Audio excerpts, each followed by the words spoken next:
વિશ્વ આદિવાસી દિવસ પરંપરાગત પોશાકમાં આદિવાસીઓની રેલી નીકળી દાહોદના ગોધરામાં હાથમાં ચૈતર વસાવાના પોસ્ટર અને મુવાલિયા ક્રોસિંગ પાસે બ્લોક કરી દેવામાં આવ્યો રસ્તો। ત્યાર પછી પથ્થરમારો થયો, ત્યાર પછી બબાલ થઈ અને પોલીસે ટીયર ગેસના સેલ છોડવા પડ્યા।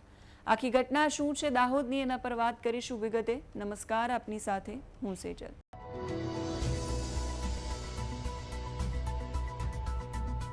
દાહોદમાં વિશ્વ આદિવાસી દિવસની ઉજવણી દરમિયાન ગોધરા રોડ પર આવેલા મુવાલિયા ચોકડી પાસે માથાકૂટની ઘટના બની।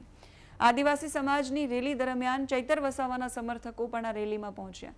આમ આદમી પાર્ટીના નેતાઓએ વાહનોથી રેલીનો રસ્તો બ્લોક કર્યો। પોલીસ સાથે ઘર્ષણ થયું। જે માહિતી મળી એ પ્રમાણે પથ્થરમારો થયો। જવાબમાં પોલીસે કાર્યવાહી કરી અને ટીયર ગેસના સેલ છોડ્યા। હાલ પરિસ્થિતિ સંપૂર્ણ કાબૂમાં છે, કેમ કે ઘટના ગઈકાલની છે। પોલીસનો ચુસ્ત બંદોબસ્ત એ સમયે ખડકી દેવામાં આવ્યો હતો।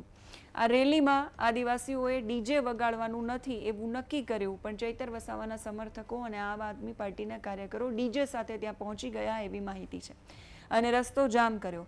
આ લોકોએ ચૈતર વસાવાના ફોટાવાળા બોર્ડ અને બેનરો હાથમાં લઈને સમર્થનમાં સૂત્રોચ્ચાર સાથે હોબાળો કર્યો। બંને રૂટ પર નીકળેલી રેલી શાંતિપૂર્ણ માહોલમાં આગળ વધી રહી હતી। રેલીનો આગળનો ભાગ જનતા ચોક અને બસ સ્ટેન્ડ સુધી પહોંચી ગયો અને લગભગ બપોરે 2 વાગ્યા સુધીમાં અડધો રૂટ પૂરો થઈ ગયો। આ દરમિયાન આદિવાસી સમાજના લોકો ઢોલ નગારા સાથે સાંસ્કૃતિક રીતે રેલીમાં જોડાયા। ગોધરા રોડ પર આવેલા મુવાલિયા ક્રોસિંગ પાસે રેલી પહોંચી અને પછી બબાલ શરૂ થઈ। એવું કહેવાય રહ્યું છે કે આ વિસ્તારમાં આમ આદમી પાર્ટીના કેટલાક નેતાઓ અને લોકો દ્વારા ખાનગી વાહનો અને ડીજેની મદદથી રસ્તો બ્લોક કરાયો। રસ્તા પર ચૈતર વસાવાના સમર્થનમાં બેનરો લગાવીને માર્ગ અવરોધ કરાયો હોવાનો પોલીસનો પણ દાવો છે। રસ્તો બંધ થયો એના કારણે એમ્બ્યુલન્સ, સરકારી બસો અને અન્ય વાહનો અટવાઈ ગયા। પોલીસે સ્થળ પર પહોંચી અને રસ્તો ખુલ્લો કરાવવા માટે એમ્બ્યુલન્સ અને અન્ય વાહનોને પસાર થવા દેવા માટે લોકોને વારંવાર સમજાવ્યા। પોલીસ અધિકારીના કહેવા પ્રમાણે સ્થળ પર હાજર લોકોને સમજાવવામાં આવ્યું હતું કે આદિવાસી સમાજની સાંસ્કૃતિક રેલી માટે મંજૂર રૂટ નક્કી કરવામાં આવ્યો છે અને રેલી પહેલેથી અડધો રૂટ પૂર્ણ કરી ચૂકી છે। છતાંય રસ્તો ખોલાવવામાં ન આવતા પોલીસની અન્ય ટીમો છે એ સ્થળ પર પહોંચી અડધીથી પોણી કલાક સુધી સમજાવટ થઈ અને છતાંય હલ્લાબોલ કરવામાં આવ્યો, ધક્કામુક્કીનો પ્રયાસ કરવામાં આવ્યો હોવાનો પોલીસનો દાવો છે। પરિસ્થિતિને ધ્યાનમાં રાખીને પોલીસે નિયમ પ્રમાણે કાર્યવાહી કરી। પથ્થરમારો થયો તો પોલીસે સામે ટીયર ગેસના સેલ છોડ્યા। ત્યાર પછી રસ્તો સંપૂર્ણપણે ખુલ્લો કરવામાં આવ્યો। આ ઘટનામાં કાયદેસરની કાર્યવાહી શરૂ કરાઈ છે।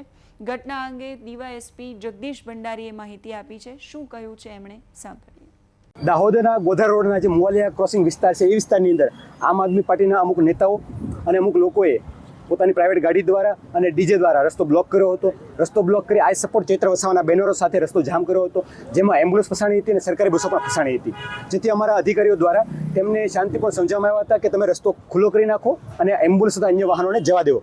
ત્યાં છતાં પણ લોકો નહીં સમજતા। અમને જાણ થઈ હતી, અમે અન્ય અમારી ટીમો છે એ સ્થળ પર પહોંચી હતી અને લોકોને વારંવાર સમજાવી કે સાંસ્કૃતિક રેલી છે, એ રેલી છે ઓલરેડી અડધો પસાર થઈ ગયો છે, આપની કોઈ મંજૂરી પણ છતાં પણ તમે જામ કરી રહ્યા છો, તો રસ્તો છે ખુલ્લો મૂકી દો અને એમ્બ્યુલન્સ તથા અન્ય વાહનો જવા આવવા માટે નહીં તમે એલાવ કરો। છતાં પણ લોકો સમજ્યા ન હતા અને એ પૈકીના અમુક આગેવાનો હતા, એ આગેવાનો તે લોકોને ઉશ્કેરી અને હલ્લાબોલ કરવાનો પ્રયત્ન કરતો અને ધક્કામુક્કી કરી હતી, જેથી પોલીસે જરૂરી કાર્યવાહી કરી અને રસ્તો ખુલ્લો કરાવ્યો। પોલીસે કહ્યું છે કે આખી ઘટનાનું mobile phone, body Warne camera અને અન્ય માધ્યમો દ્વારા રેકોર્ડિંગ કરવામાં આવ્યું છે। આ સિવાય સીસીટીવી સહિતના ફૂટેજનો પણ અભ્યાસ કરવામાં આવશે। એના આધારે આ ઘટનામાં કોણ જવાબદાર છે એ નક્કી કરીને નિયમ પ્રમાણે કાર્યવાહી થશે। આમ આદમી પાર્ટી અને ચૈતર વસાવાના સમર્થકો છે એમણે રસ્તો બ્લોક કર્યો હોવાની માહિતી સામે આવતાની સાથે આ ઘટના બન્યા પછી આમ આદમી પાર્ટીના નેતાનું નિવેદન પણ સામે આવ્યું છે। એમણે શું કહ્યું છે એ પણ સાંભળીએ। નમસ્કાર મિત્રો, મારું નામ છે રાકેશ બારિયા, દાહોદ જિલ્લા પ્રમુખ આમ આદમી પાર્ટી। મિત્રો, આજરોજ વિશ્વ આદિવાસી દિવસ 9 ઓગસ્ટ જે આખા ભારત દેશની અંદર ઉજવાઈ રહ્યો છે, ત્યારે સોશિયલ મીડિયાના માધ્યમથી અમને જાણવા મળ્યું છે અને જે દાહોદની અંદર આદિવાસી સમાજની જે રેલી નીકળી હતી એ રેલીની અંદર આપણા લોક લાડીલા ધારાસભ્ય ચેતરભાઈ વસાવા સાહેબ જે જેલની અંદર છે એના ભાગરૂપે આદિવાસી સમાજની અંદર બહુ બધો રોષ ભરાયેલો હતો અને ચેતરભાઈના જે સમર્થકો છે જે આદિવાસી સમાજના અને ચેતરભાઈ જ્યારે આમ આદમી પાર્ટીમાં નહોતા જોડાયા એના પહેલાંથી દાહોદ જિલ્લાની અંદર આદિવાસી સંગઠનની મહેનત કરી અને આદિવાસી સંગઠન ઊભું કર્યું હતું. એટલે દાહોદ જિલ્લાની અંદર ચેતરભાઈના સમર્થન ઘણા બધા છે. એ કોઈ પક્ષપાતના નથી. અને સાથે એ લોકો બેનર સાથે જ્યારે રેલીની અંદર જોડાયા તો ભારતીય જનતા પાર્ટીના નેતાઓને તેલ રેડાયું છે અને પોલીસને હાથો બનાવી અને પોલીસ જોડે બોલાડવામાં આવે છે કે આ તો આમ આદમી પાર્ટીના કાર્યકર્તાઓ જે ચેતરભાઈના બેનરો સાથે આવ્યા છે એવું મીડિયામાં બાઇટ આપે છે. પણ મિત્રો, અમે દાહોદ જિલ્લાના દરેક કાર્યકર્તાને ટેલિફોનિક જાણ કરી અને પૂછવામાં આવ્યું ત્યારે એવું કોઈ પણ આમ આદમી પાર્ટીના કાર્યકર્તાઓ સમર્થકો નથી પોસ્ટરો લઈને ગયા. આદિવાસી સમાજના લોકો જે ચેતરભાઈને ચાહે છે એટલે એ સમર્થકો એમના પોસ્ટરો લઈને આવ્યા હતા એવું અમને જાણવા મળેલ છે. અને ભારતીય જનતા પાર્ટી ક્યાંક ને ક્યાંક અમારી આમ આદમી પાર્ટીને બદનામ કરવાનું જે કાવતરું કરી રહ્યા છે એ તદ્દન ખોટું છે.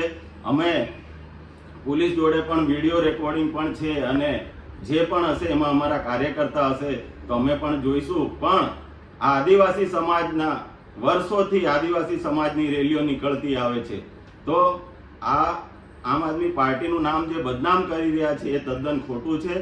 એટલે મારી વિનંતી છે કે આ ખોટી અફવાઓ ફેલાવવામાં આવે છે એ બંધ થાય. તો આ ઘટનામાં પ્રથમ દ્રષ્ટિએ કોઈ વ્યક્તિની ઈજા થયાની માહિતી સામે નથી આવી. રસ્તો બ્લોક કરવાની ઘટના પછી પણ આદિવાસી સમાજ દ્વારા આયોજિત મુખ્ય રેલી છે, સાંસ્કૃતિક રેલી, એ શાંતિપૂર્ણ રીતે આગળ વધી અને પૂર્ણ થઈ.